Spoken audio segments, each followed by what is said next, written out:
going to be installing a pair of Banks map sensor spacers on my L5P. This is a 2024 Duramax L5P. It has two map sensors right here on the intake, one there and one there.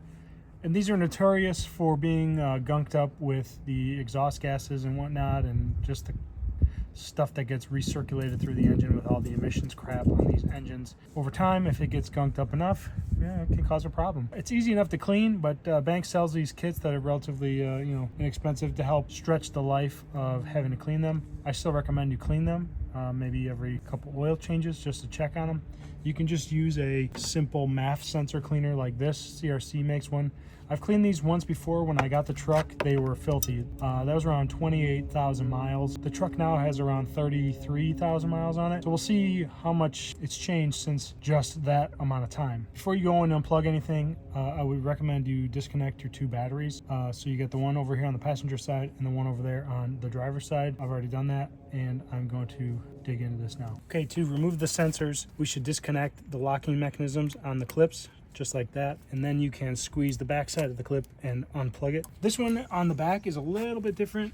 You have to open the locking tab, and then using a very small screwdriver, you have to go through the front here and gently lift the clip inside,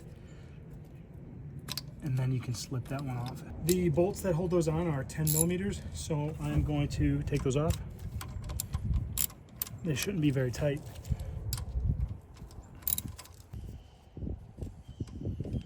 Careful you don't lose your little bolts.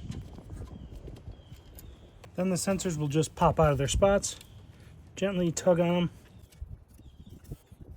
There is a gasket that's holding it, so there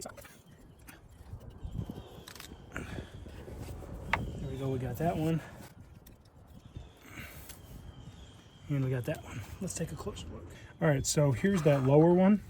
And these were clean. I mean, I cleaned the heck out of them. So there is a little bit of buildup on them.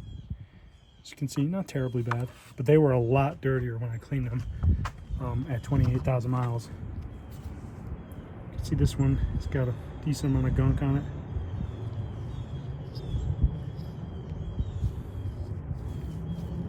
So we're gonna clean those up with this mass airflow sensor cleaner and take a look at them before we install the Banks spacers.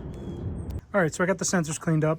You can actually see the blue and the electrode there on that one, and this one you can see down in there. Make sure they're dry before you install them. That stuff evaporates pretty quickly, but just make sure they sit for a couple minutes so that all the fluid gets out of there. So here is the Banks spacers, and there's one for each. Obviously, like I said, it comes with new hardware. Only one of these will only fit in the correct spot. So like this one is not for this sensor because the holes don't line up. So just figure out which ones fit where. Like that's going to line up on that one, and use the bolts they give you to attach it. So like I'm going to send this guy down into there now, and then I'll tighten it up with the hardware that they give. They've got a little nice Torx bolt. They do include a wrench too, which is nice if you don't have Torx tools. You don't have to go crazy tightening these up, just get them snugged. So there's one. And then this one, the lower sensor, I believe. Just line it up. You might have to wiggle it a little bit for that gasket to seat down in there.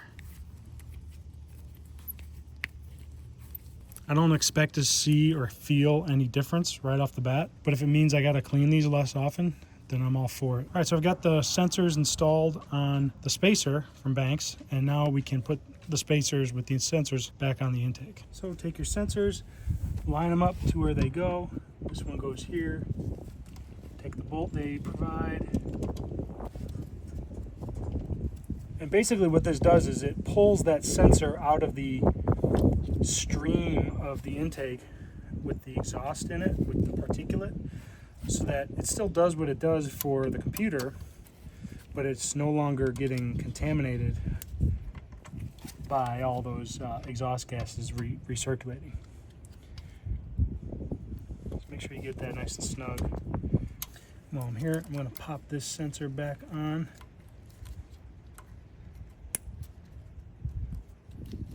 And then this one goes back here. Your bolt, thread it down.